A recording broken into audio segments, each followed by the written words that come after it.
In an effort to reduce traffic and enhance air quality in the French capital, Paris officials intend to ban private vehicles from the historic center of the city by early 2024. The new deadline of 2024 reflects a 2-year delay from the initial 2022 timeline, which was revealed in May by Anne Hidalgo, the mayor of the city and a candidate for the French presidency.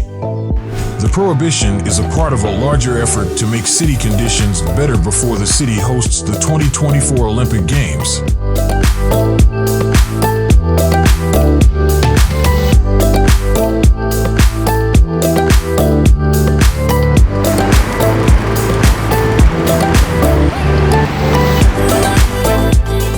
The first 4 arrondissements of the city, which include the 2 islands on the Seine where the Notre Dame Cathedral and Sainte-Chapelle are located, will be the center of the so-called Tranquil zone, according to the local.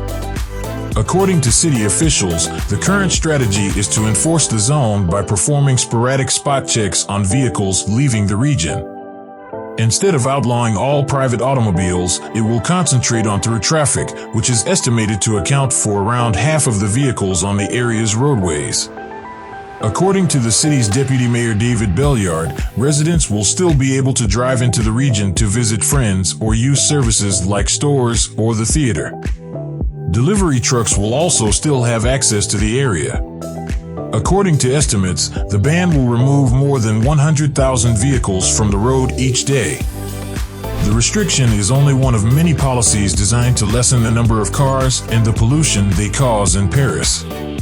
During lockdowns for the coronavirus in 2020, Mayor Anne Hidalgo pushed for the city to become less car-centric and more bicycle-friendly by building over 100 miles of new bike routes and prohibiting cars from several highways along the Seine. According to the New York Times, the city's metamorphosis into a cycling metropolis in the mold of Copenhagen has experienced growing pains as a result of complaints from locals over how many cyclists disobey traffic laws. Additionally, the new network of cycle lanes has come under fire for having poor design choices that could disfavor riders who follow the law.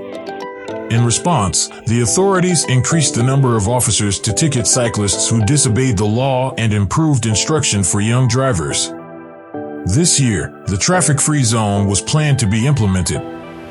However, it was postponed by 2 years so that the city could stretch the calendar for the benefit of legal robustness, as first Deputy Mayor of Paris Emmanuel Grégoire phrased it.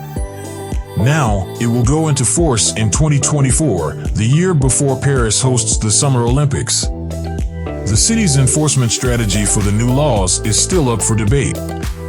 Due to logistical issues, authorities do not intend to erect physical obstacles to prevent access to the region, such as retractable barricades.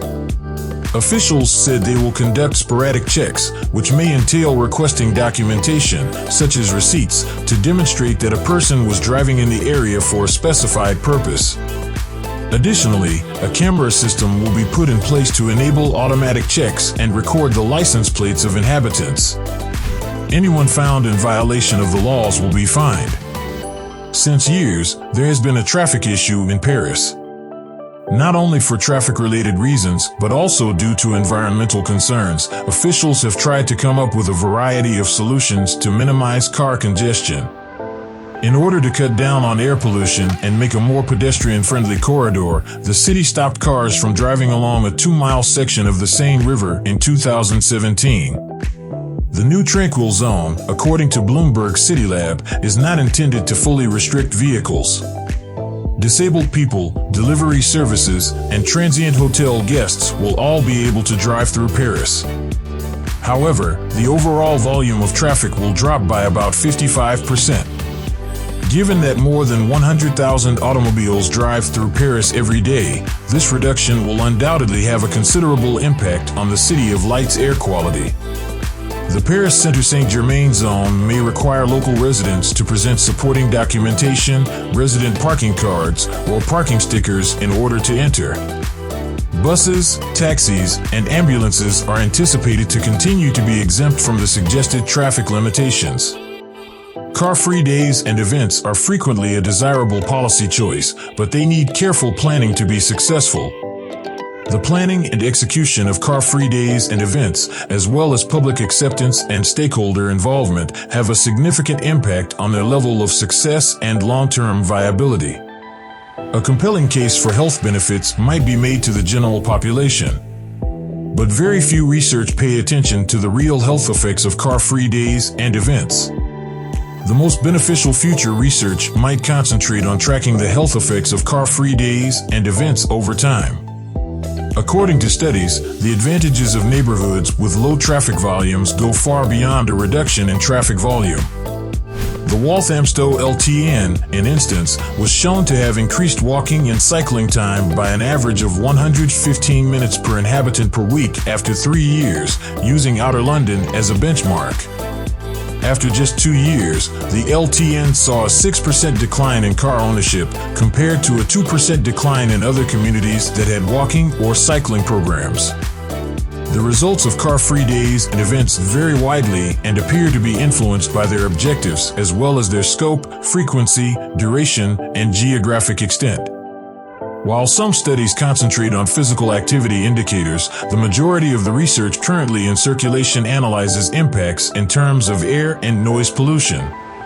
Car-free days and events have occasionally been helpful in lowering the concentration of some air pollutants, but they have had little or no effect on the concentration of others. Traffic is frequently redirected from cordoned-off areas to other streets, which shifts traffic congestion and harmful environmental exposures to other parts of a city and may have unresearched effects on environmental justice. Paris's Car-Free Day on September 18, 2022, will completely rid the city of automobiles. The city will be becoming pedestrian-only and closed to automobile traffic. For once, both locals and visitors to Paris can travel without interruption and take in free events. Make it a family or group outing by donning your roller skates, climbing onto your bike, or donning your walking shoes before departing to explore Paris. The capital has never been this calm, as you'll discover. With the unifying goal of lowering the number of cars on the streets, Car-Free Day is conducted in different ways in different locations throughout the world. A day with less traffic congestion, a better environment, and decreased petroleum demand is advantageous to society as a whole. Today, Car-Free Day is observed in over 2,000 locations and 46 nations. How will it improve the quality of the air? Reduced car traffic also improves air quality and lowers noise pollution, all of which are significant issues. Since the speed limit in Paris has already been lowered to 30 kilometers per hour, the key factor reducing noise pollution in these areas is the decrease in traffic. Except for a few key highways, where the speed limit is at 50 kilometers per hour, this measure has been enforced since last summer. Because of this, noise pollution has significantly decreased. The creation of an LEZ at the metropolitan level is the most practical solution to air quality problems.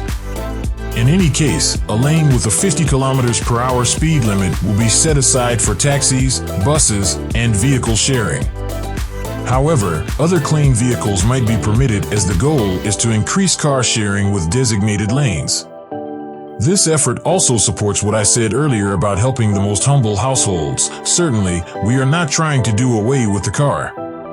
Additionally, we do not intend to completely replace cars because some professionals and consumers depend on them on a daily basis, while others may only use them occasionally, such as on the weekends or for errands. We have created alternative solutions for all sporadic demands, and the city has created its own system of shared automobiles. This network is known as Mobilib, and it offers a looped car-sharing service, which means that parking places are booked and that the vehicle must be returned to its original location after use. This system, which is run by a number of operators, features promotions for both personal and commercial vehicles. This is one of the strategies we're using, along with the communal cab or this designated lane on the Ring Road, to promote automobile sharing. In addition, Paris has a well-developed public transportation system that offers a viable alternative to driving a personal vehicle.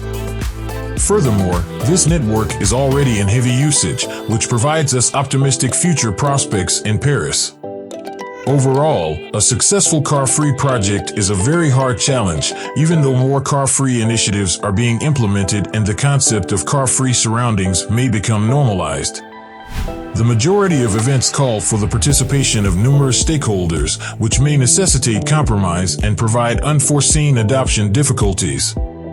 Additionally, the benefit of a car-free initiative must be made obvious and realized.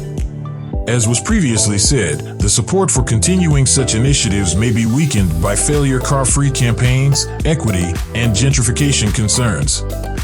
Last but not least, people's participation and experiences are influenced by safety and accessibility to destinations and the event itself, which may also have an impact on their support for the car-free program.